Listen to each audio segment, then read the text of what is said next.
हो स्वामी, आज तुमच्या आशीर्वादाने सर्व चांगलं चालू आहे.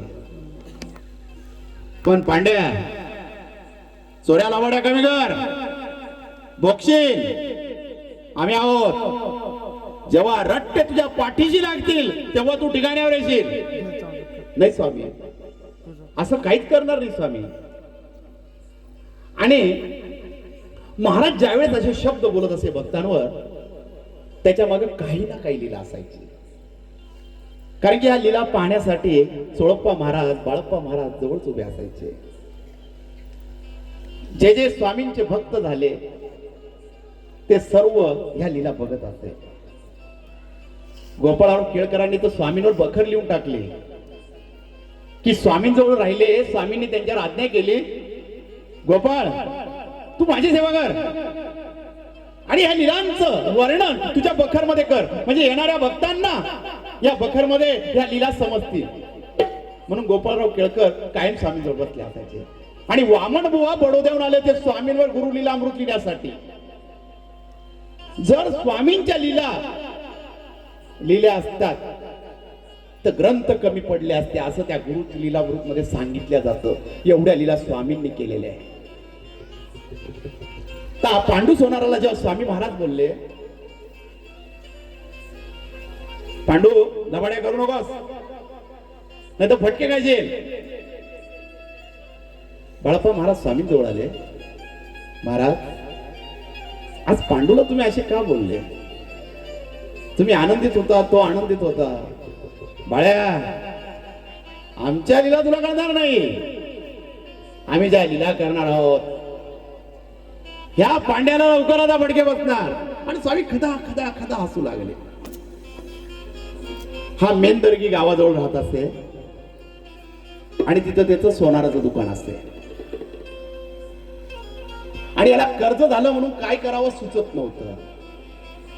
आणि ह्या मेंदर्गी गावामध्ये एक सावकार होता.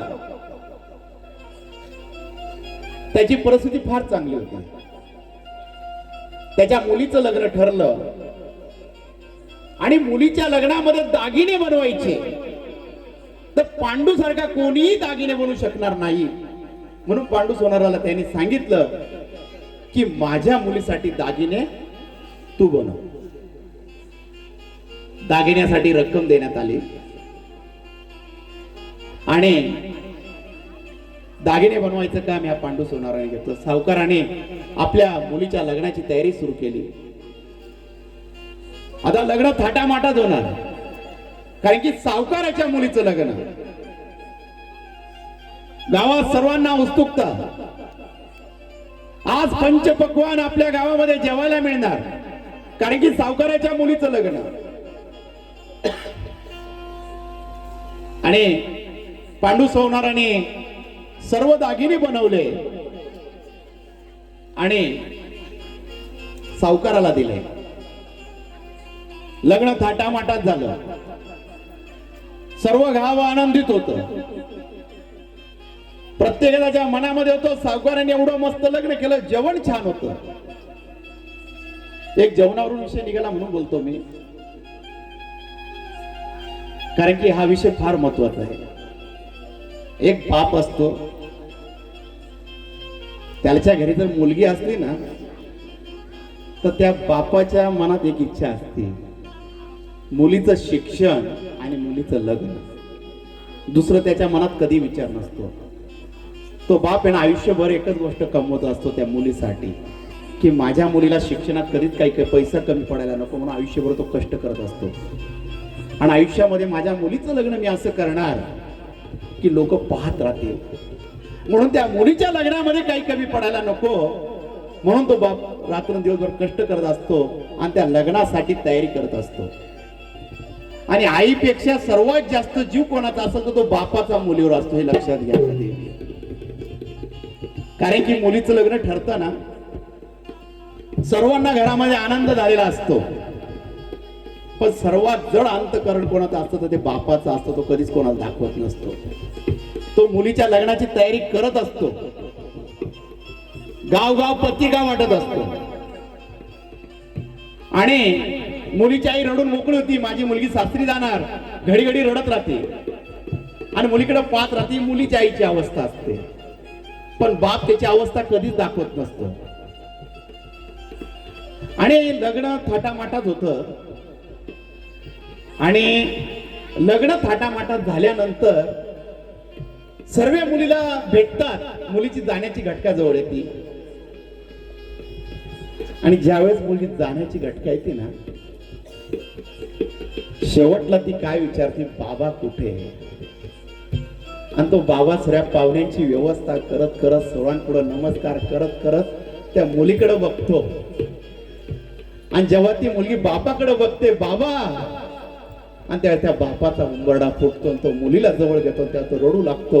तेव्हा त्याचं मन मोकळं होतं, तो मुलीला सोडत नाही. तो बाप असतो, कारण की आयुष्यभर कष्ट करून त्याच्या मनामध्ये इच्छा असते की मी माझ्या मुलीचं लग्न करावं.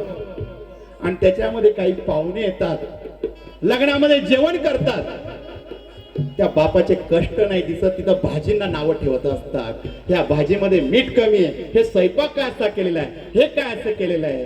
अरे त्या बापाचे कष्टाचा पैसा आहे, त्याने त्या मुलीच्या लग्नासाठी केला. आपण कधी कोणाच्या लग्नात गेला तर ते बापाचे कष्ट बघा, त्या जेवणाला नावं ठेवू नका. कारण की खूप ठिकाणी परिस्थिती, लग्न बाजूला राहतं पण जेवणावरच लग्न ठरल्या जातं. पहिले लोक म्हणतात टेस्ट कशी पाय, अरे तू टेस्ट काय पाहतो, त्या बापाचे कष्ट पाय. हे जेवण देण्यासाठी तो रात्र दिवसभर भिजत होता, झिजत होता, तो बाप होता. म्हणून कुठल्याही लग्नामध्ये गेला तर त्या अन्न पुरवण्याला कधीच नावं ठेवू नका. जे आलं ते खा, नाही आवडलं तर तसं राहू द्या. तर ह्या सावकाराने आपल्या मुलीचं लग्न केलं, थाटामाटा झालं, गावामध्ये नाव निघू लागलं. मुलगी सासरी गेली आणि सासरी गेल्यावर मुलीच्या सासूने सांगितलं तुझे दागिने माझ्या ताब्यात दे. मुलीने दागिने दिले आणि ते दागिने आपल्या ताब्यात घेतल्यावर सासूला थोडी शंका आली, दागिने मला वेगळे वाटताय. म्हणून हळूच तिने आपल्या नवऱ्याला सांगितले आणि त्याने ते दागिने घेतले आणि चेकिंग करण्यासाठी सोनाराकडे नेले. आणि ज्यावेळेस ते दागिने चेक केले तर त्यावेळेस लक्षात आलं हे जे दागिने बनवले हे दागिने चांदीचे, त्याच्यावर सोन्याची पॉलिश केलेली आहे, की पांडूने आपल्याला फसवलेलं आहे. मग त्या मुलीच्या सासऱ्याने ही गोष्ट सावकारास सांगितली आणि मुलीला घरी पाठवून दिलं. ज्यावेळेस सावकाराला ही गोष्ट कळाली, माझी मुलगी दागिन्यांमुळे घरी आली, त्याचा राग अनावर झाला आणि तो पांडूशी भांडू लागला आणि त्यांनी तक्रार राज दरबारामध्ये मालोजी राजांकडे केली. ज्यावेळेस राजांकडे तक्रार केली, पांडू सोनाराला पकडण्यात आलं, राज दरबारात उभं करण्यात आलं.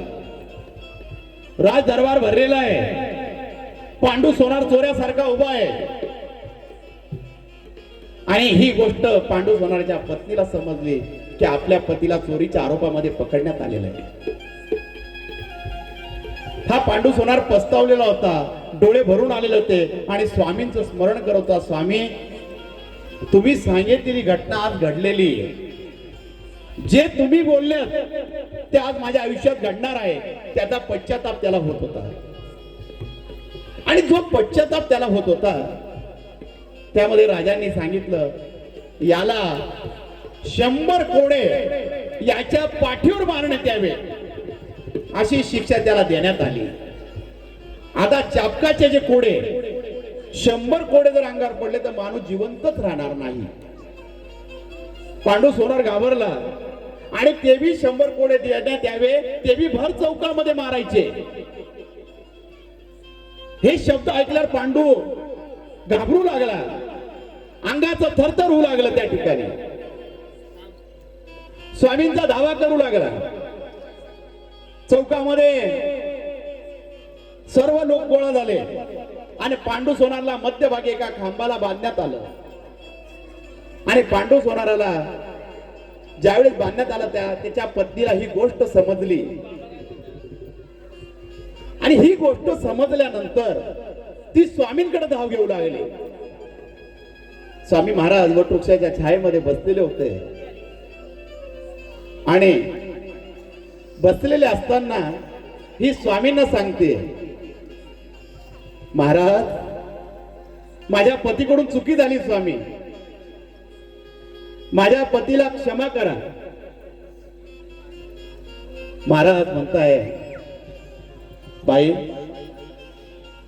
काय व्हायचं उदय, आम्ही सांगितलं होतं त्याला, आधी आम्ही सांगितलं होतं पण ऐकलं नाही आमचं. बघू दे त्याला द्यायची शिक्षा, बघू दे. स्वामी असं नका करू ना. अहो ते 100 कोडे नाही खाऊ शकत स्वामी महाराज. अहो त्यांची अवस्था काय होईल स्वामी महाराज. आणि ती स्वामींकडे विनंती करते.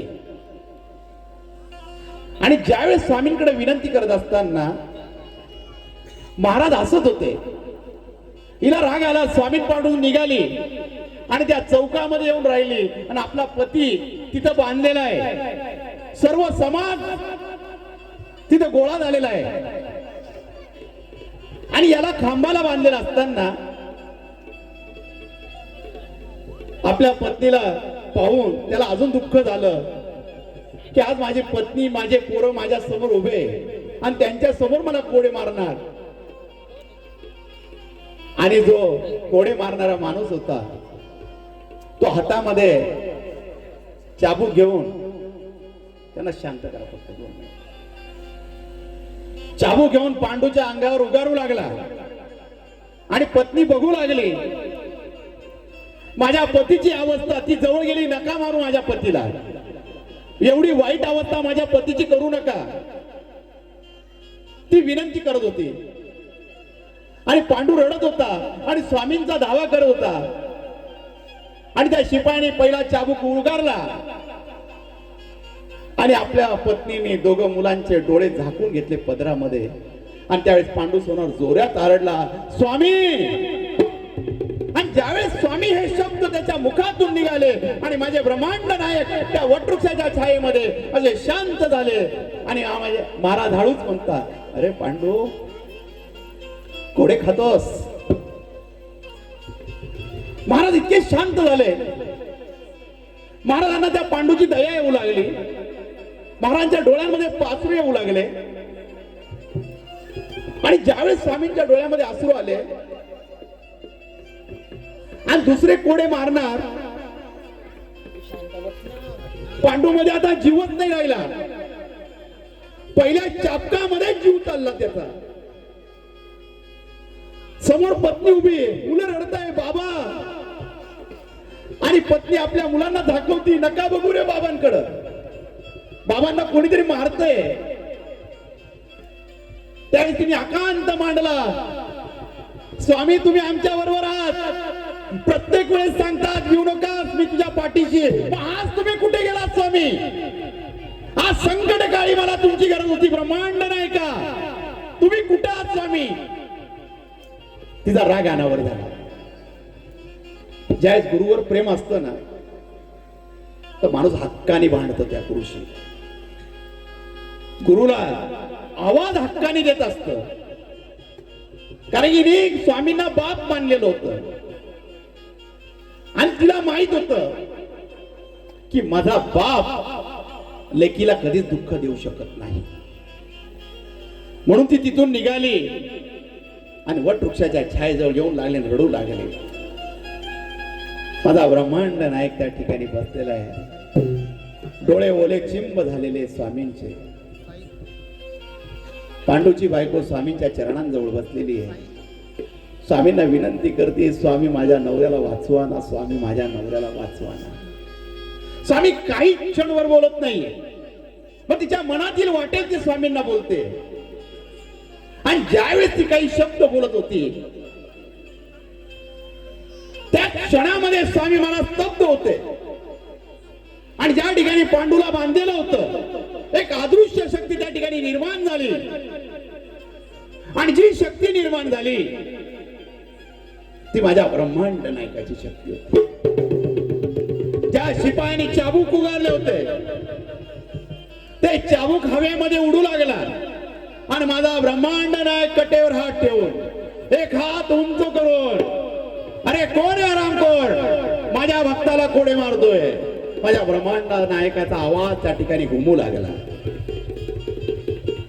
सर्व आजूबाजूला बघताय, आवाज हा तर माझ्या स्वामींचा आहे. आणि एक तेजोमय चेहरा माझ्या ब्रह्मांड नायकाचा त्या ठिकाणी प्रगट झालेला होता. स्वामी महाराज त्या ठिकाणी उभे त्या शिपायाला बोलताय, अरे माझ्या पांडूला कसले कोणी मारलाय?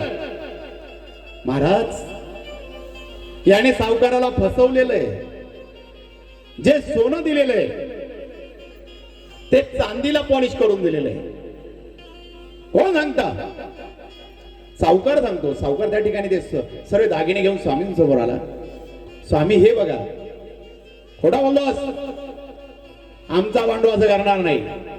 आणि ज्यावेळेस स्वामी सांगताय हे दागिने परत चेक करा, त्याच माझ्या ब्रह्मांड नायकाची कृपा झालेली होती. जे चांदीचे दागे होते त्याचे सोन्यामध्ये केव्हा रूपांतर होऊन गेलं होतं हे कोणत्याही भक्ताला समजलं नव्हतं. त्यावेळेस ज्या सोनाराने चेक केले आणि तो बोलू लागला हे सोनं आहे. सावकार डोळे चोळतोय आणि विचारतोय हे घडलं कस काय? मी आधी चेक केले चांदीचे होते. तो पांडूची क्षमा मागू लागला. त्या ठिकाणी पांडूला कळून चुकलं होतं ही सरी स्वामींची लीला आहे. पांडूला सोडल्यावर त्याने स्वामींचे घट्ट चरण झाले आणि माझे महाराज तिथंच अदृश्य झाले. पांडू आजूबाजूला सगळीकडे पाहू लागला, स्वामी दिसत नाही. म्हणून त्याला ओढ लागली स्वामींकडे जाण्याची. आणि माझा ब्रह्मांड नायक परत वृक्षाच्या छायेमध्ये बसलेला होता आणि त्या ठिकाणी तिच्या पत्नीचा आकांत चाललेला होता. स्वामी इथं बसला, तिकडे माझा पती कोडे खातोय आणि तुम्ही काय करताय? तुम्हाला तुमच्या लेकीची क्यू सुद्धा येत नाही, दया येत नाही स्वामी. स्वामींच्या डोळ्यामधून अश्रू पडत होते आणि स्वामींनी हळूहळू डोळे उघडले. ज्यावेळेस स्वामी महाराजांनी डोळे उघडले तिच्याकडे बघू लागले आणि ती दयावया स्वामींकडे मागत असताना, स्वामी माझ्या पतीला वाचवा ना. स्वामीने डोळे वर थोडे केले आणि तेवढ्यात पांडू सोनार आरडत आला आणि जोरजोराने बोलत आला, स्वामी आलो, शरण तुम्हाला स्वामी आलो. तुम्ही जे बोललात तेच घडलं स्वामी. मला क्षमा करा, मला क्षमा करा, मला क्षमा करा. पत्नीने माग मान फिरवली, मुलं जाऊन बापाला बिलगले आणि हा पांडू स्वामींकडे पळत आला. स्वामींचे घट्ट चरण पकडले, स्वामीच्या चरणांवर रडू लागला. आणि ज्यावेळेस स्वामींच्या चरणांवर रडत असताना महाराज म्हणता, पांडू खोटं बोललास आमच्याशी. आम्हाला गुरु मानतोस ना, का खोटं बोलतोस? कष्टाचा पैसा कम. अरे आमच्या जवळ तू शरण आलेला होतास. तुझं कर्ज आज ना उद्या आम्ही कमी केलं असतं.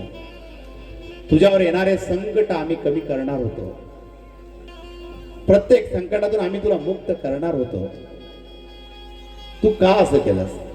स्वामी चुकलो, मला क्षमा करा, मला क्षमा करा. हे सर्व दृश्य ती पत्नी बघतीये आणि ती जेव्हा बघत असताना ती आपल्या पतीला विचारते, तुम्ही आलात कस काय? त्यावेळेस तो प्रसंग सांगतो, एक अदृश्य शक्ती स्वामी महाराजांची त्या ठिकाणी प्रगट झाली आणि मला महाराजांनी सोडवलं. काय बोलतात? मी स्वामींजवळ बसलेली. स्वामी माझ्यामधून हल्लेले सुद्धा नाहीये, कणभर हल्लेले नाहीये. मग हे कशी घटना घडली? ही स्वामींची लीला आहे.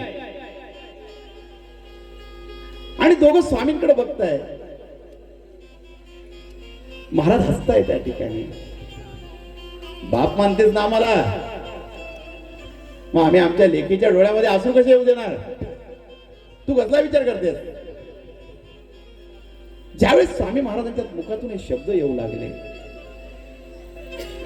ती स्वामींच्या चरणावर रडत असताना स्वामींना बोलत होती, स्वामी बापासारखे धावून आला स्वामी. आज लेकीच्या डोळ्यात आसू तुम्हाला पाहिल्यात गेले नाही स्वामी, म्हणून आनंदाचा क्षण आमच्या आयुष्यात आणला स्वामी. बाळा, कोणी आम्हाला बाप मानत असतं तर आम्हाला आमच्या लेकराची काळजी करावी लागत असते. आमच्या लेकरासाठी आम्हाला धावत जावं लागतं. त्या लेकराला भेटावं लागतं. आणि तू तर माझी लेक आहे, आम्ही आमच्या लेकीसाठी करू शकत नाही का? हो स्वामी.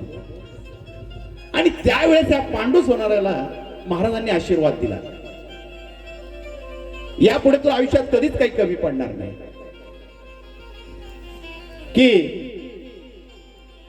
तुझ्या आयुष्यामध्ये काहीच कमी पडणार नाही, आम्ही सतत तुझ्या सोबत राहणार आहे. 2 मिनिटं मी कथा थांबवतोय, बोलून घ्या.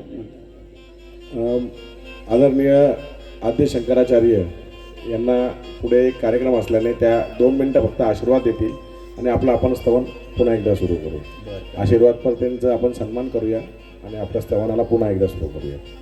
मी आदरणीय गुरुवर्य आद्य शंकराचार्य त्रिकाल